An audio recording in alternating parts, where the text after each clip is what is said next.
Hi, welcome back to Bread. Bible reading every day, adjust direction. We're on day 79, and we're going to begin today in the book of Ruth. And I want to ask you something. I want to ask you if you will just let me know, how is this impacting your life? How is your life being, your direction being adjusted by reading the Bible every day? I would just appreciate that if you would just write that in the comments and let me know what a difference this is making in your life, because I know that it's making a difference in mine.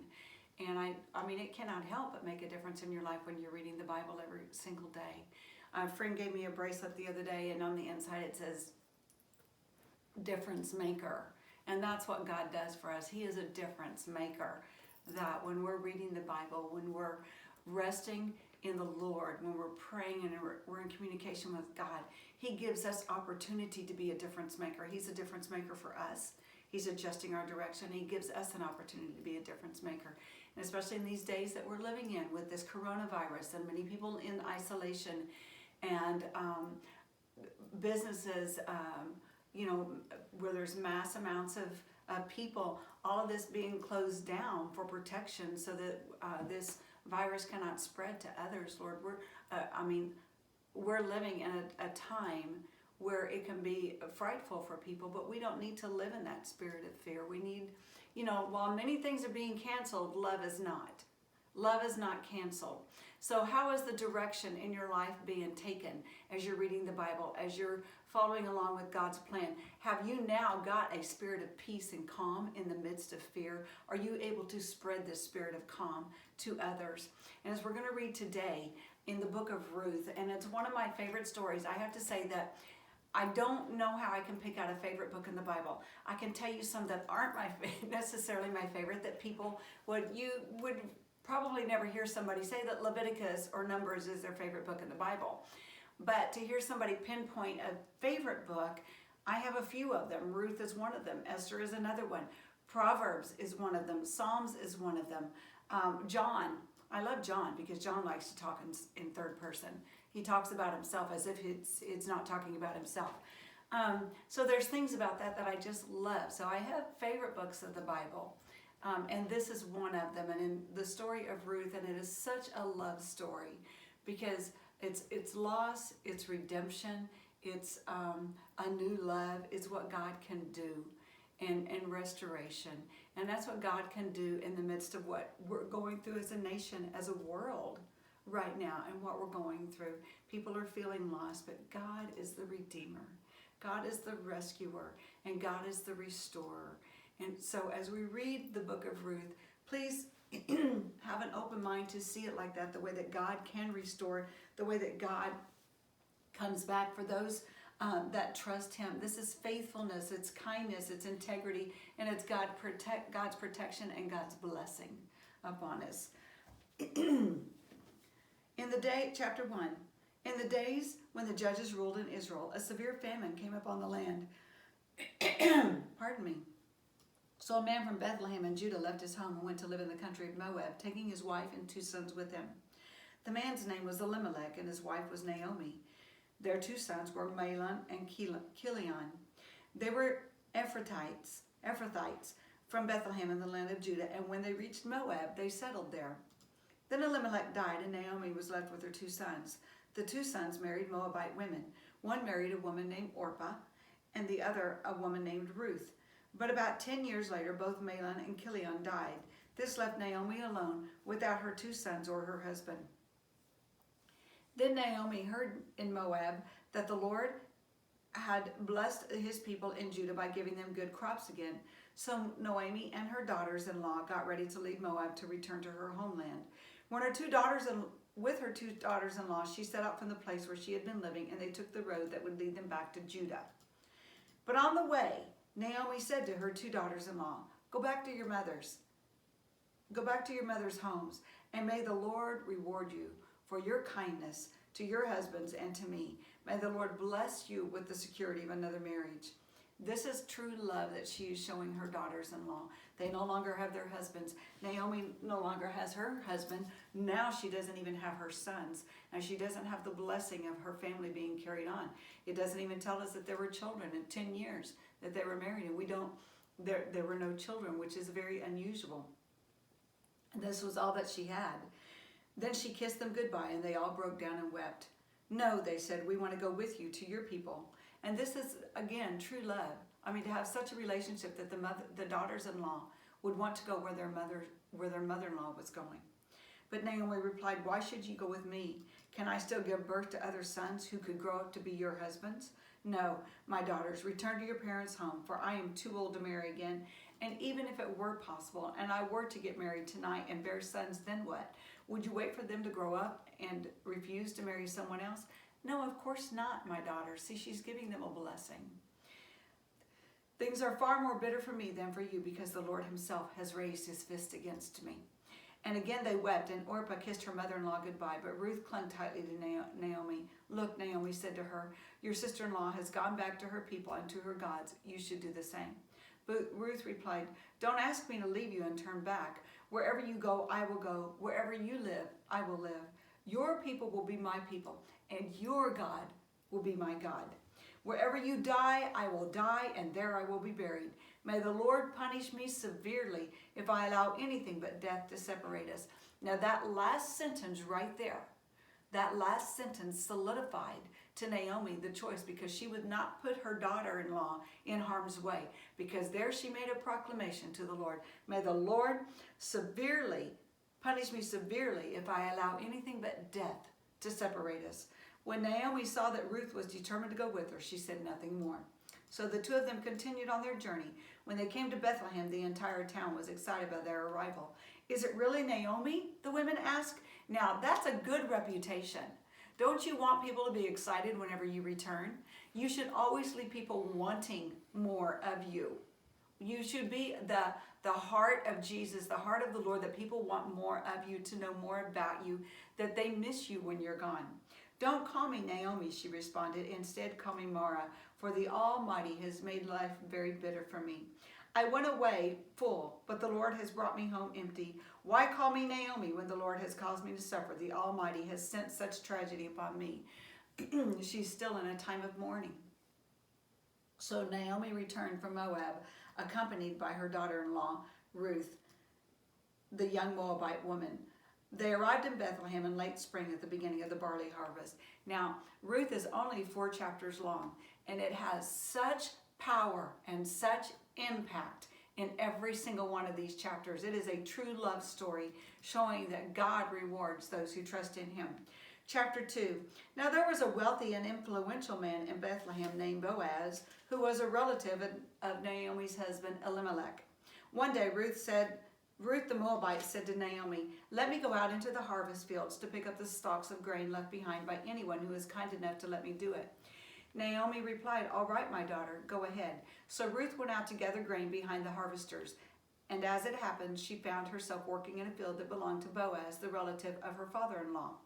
While she was there, Boaz arrived from Bethlehem and greeted the harvesters. The Lord be with you. Now this is a boss that has great integrity. He owns these fields. And what does he go? And he says to them, the Lord be with you. The Lord be with you. He is saying to those that he is employing. Who doesn't want a boss like that, right? And this is a man of great integrity. The Lord bless you, the harvesters replied. Then Boaz asked his foreman, who is that young woman over there? Who does she belong to? And the foreman replied, she is the young woman from Moab who came back with Naomi. She asked me this morning if she could gather grain behind the harvesters. She has been hard at work ever since, except for a few minutes rest in the shelter. Boaz went over and said to Ruth, listen, my daughter, stay right here with us when you gather grain. Don't go to any other fields. Stay right behind the young women working my field. See which part of the field they are harvesting and then follow them.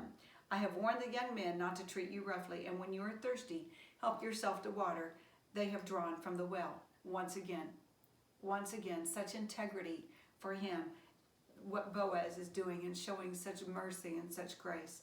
Ruth fell at his feet and thanked him warmly. What have I done to deserve such kindness? She said, I am only a foreigner.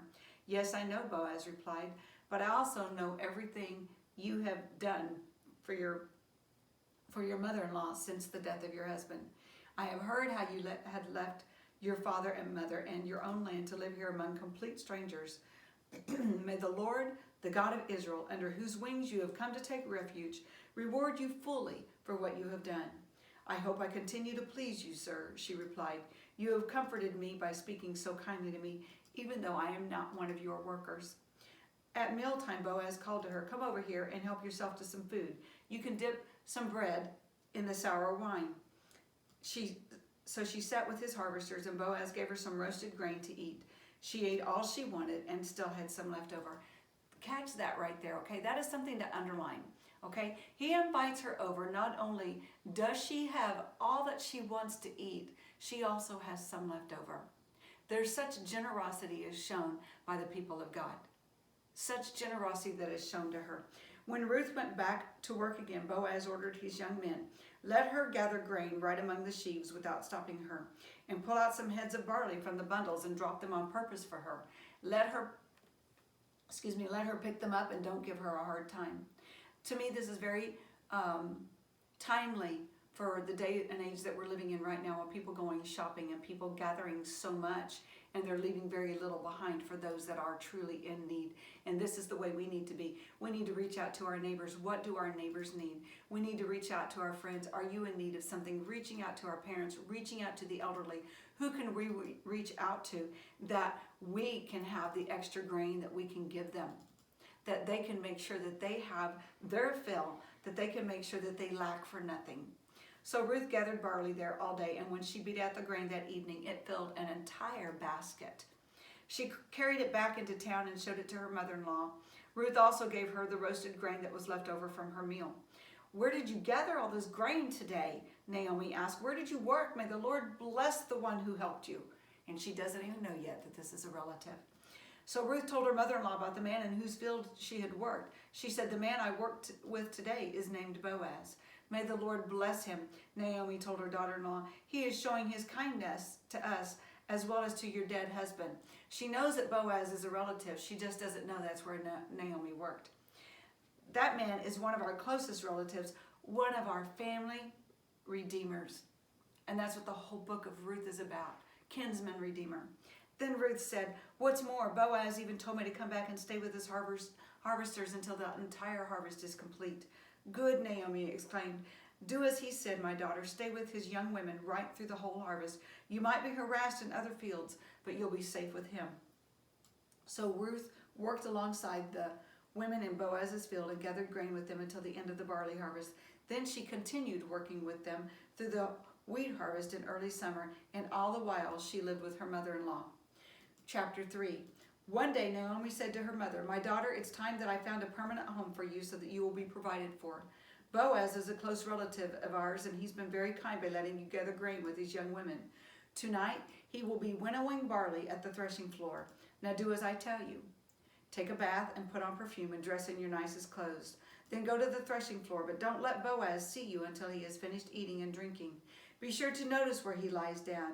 Then go and uncover his feet and lie down there. He will tell you what to do. Now this seems so untraditional for something that we would even begin to comprehend in our minds that would happen this day and age. But this is a very sweet, very loving, modest tradition, and it's something to show love to somebody. And you know, we take baths for granted. They didn't just have that as a daily thing. That was not a daily routine for them to take baths. So now then she's telling her to go and bathe, get in the sweetest of perfume. She was preparing her. After Boaz had finished eating and drinking and was in good spirits, verse 5, I will do everything you say, Ruth replied. So she went down to the threshing floor that night and followed the instructions of her mother-in-law. After Boaz had finished eating and drinking and was in good spirits, he lay down at the far end of the pile of grain and went to sleep. Then Ruth came quietly, uncovered his feet, and lay down.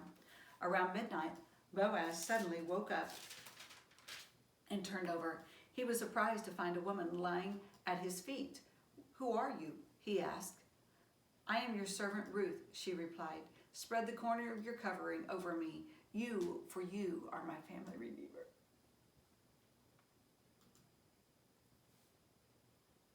Wow. That gets me every time. to have a Redeemer in your family. Jesus Christ made himself the Redeemer for us.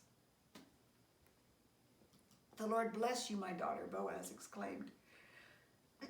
You are showing even more family loyalty now than you did before.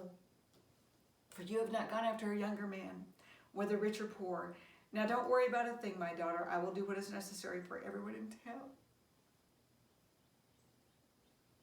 Knows you are a virtuous woman. But while it's true that I am one of your family redeemers, there is another man who is more closely related to you than I am. Stay here tonight, and in the morning I will talk to him. See, by her saying that you are my family redeemer, she is showing that she is giving herself to him. She is allowing herself to be given as a wife to him. If he is willing to redeem you, very well, let him marry you. But if he is not, then as surely as the Lord lives, I will redeem you myself. Now lie down here until morning. Now remember, put this in mind, in the New Testament and in Jesus, he is our kinsman redeemer. We are the bride of Christ. The church, we are the bride of Christ. We are waiting for the groom to come to redeem us. There's so much here that speaks about our lives now and speaks about the New Testament as the kinsman redeemer for us. And preparing ourselves like she did, taking the bath, putting on the sweet perfumes, as we develop relationship with the Lord, as we get to know him, and every single day that we prepare ourselves, because we don't know at what day, at what hour, at what minute, at what second the Lord is going to return. None of us are promised tomorrow. None of us are even promised tonight. Now is the time to get your hearts right with the Lord. He is your Redeemer, and he wants you. He loves you. He desires you. You can be his bride, and he will come back and he will claim his bride as his own. Be a part of that family of God. So Ruth lay at Boaz's feet until morning, but she got up before it was light enough for people to recognize each other. For Boaz had said, no one must know that a woman was here at the threshing floor. Then Boaz said to her, bring your cloak and spread it out. He measured 6 scoops of barley into the cloak and placed it on her back. Then he returned to the town. When Ruth went back to her mother-in-law, Naomi asked, what happened, my daughter? Ruth told Naomi everything Boaz had done for her, and she added, he gave me these 6 scoops of barley and said, don't go back to your mother-in-law empty-handed. Then Naomi said to her, just be patient, my daughter, until we hear what happens. The man won't rest until he has settled things today. And underline that in your Bibles too. The man won't rest until he has settled things today. He's going to make sure that he is doing the work of the Lord.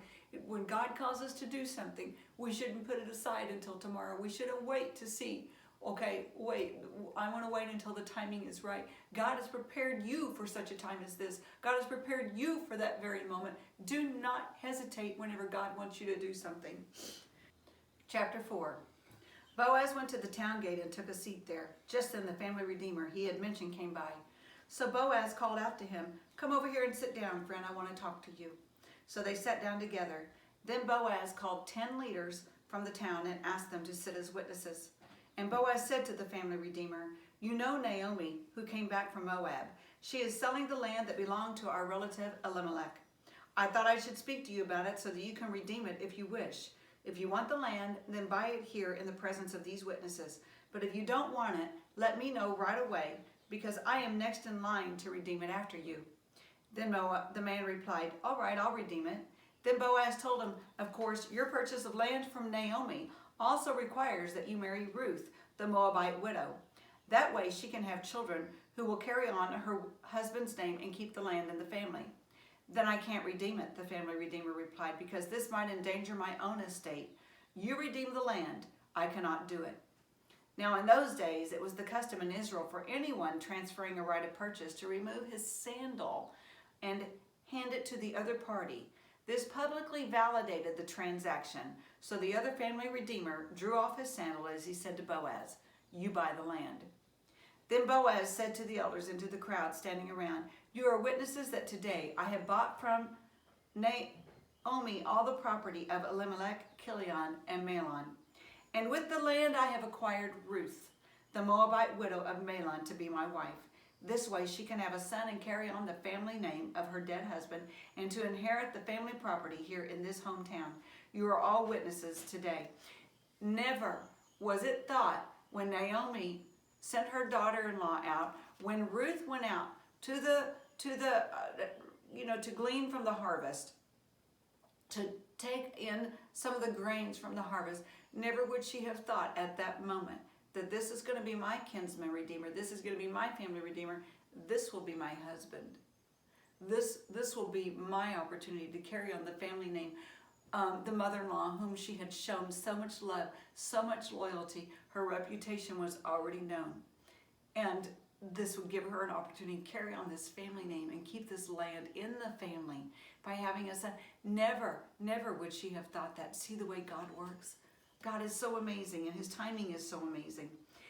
The rescuer, the restorer, the redeemer, what was taken from her, a husband that she no longer had, and now not only is she back in the hometown of her husband, where he was born and raised, now she's back to claim the land that is there. And not only that, she is part of the family of God. She's worshiping the one true God, not her gods. Then the elders and all the people standing in the gate replied, "We are witnesses. May the Lord make this woman who is coming into your home like Rachel and Leah, from whom all the nation of Israel descended." What a blessing that is given there. What a blessing. What a reputation. May you prosper in Ephrathah and be famous in Bethlehem. Circle that. Underline that. And be famous in Bethlehem, the birthplace of Jesus. You guys, this is part of the lineage of Jesus. And may the Lord give you descendants by this young woman who will be like those of our ancestors, Perez, the son of Tamar, and Judah. So Boaz took Ruth into her home, and she became his wife. When he slept with her, the Lord enabled her to become pregnant, and she gave birth to a son. Then the women of the town said to Naomi, "Praise the Lord who has now provided a redeemer for your family. May this child be famous in Israel. May he restore your youth and care for you in your old age, for he is the son of your daughter-in-law, who loves you and has been better to you than 7 sons." What a beautiful thing to be said of Ruth. What a beautiful reputation that she has, and people see the honor and the love that she shows her mother-in-law. Naomi took the baby and cuddled him to her breast, and she cared for him as if he were her own. The neighbor women said, "Now at last Naomi has a son again." And they named him Obed. He became the father of Jesse and the grandfather of David. David, who is the direct lineage of Jesus. This is the genealogical record of their ancestor Perez. Perez was the father of Hezron. Hezron, the father of Ram. Ram was the father of Amminadab. Amminadab was the father of Nahshon. Nahshon was the father of Salmon. Salmon was the father of Boaz. Boaz was the father of Obed. Obed was the father of Jesse. Jesse was the father of David. The rescuer, the restorer, the redeemer. Don't ever take for granted what God is doing in your life. Don't think that this is, just coincidence. This is God's-cidence. God brings about these things to happen in your life. God brings about these moments for such a time as this. And you don't know how God will use your family and how God will use these moments to bring about something great in your family, in your life, in your home, and witnesses to others. And when you stand before the Lord, there's going to be people that are going to stand beside you in heaven that you didn't even know that it was a direct result of you that they stand before the Lord, claiming their reward as part of the family of God. That's what God brings you. That's what our kinsman redeemer does for us. So, okay, I hope that this has blessed you as much as it blesses me. You can obviously see why Ruth is one of my favorite books in the Bible. So is Esther. Boy, just wait till we get to Esther. But let the Bible be a blessing to you. Let it continue to adjust the direction in your life. and be a blessing to others. Join me again tomorrow as we begin in the book of 1 Samuel. Again, we're starting in the 9th book of the Bible, and here we are in the middle of March. So be blessed and have a most joyous and blessed day. I'll see you again tomorrow. Bye-bye.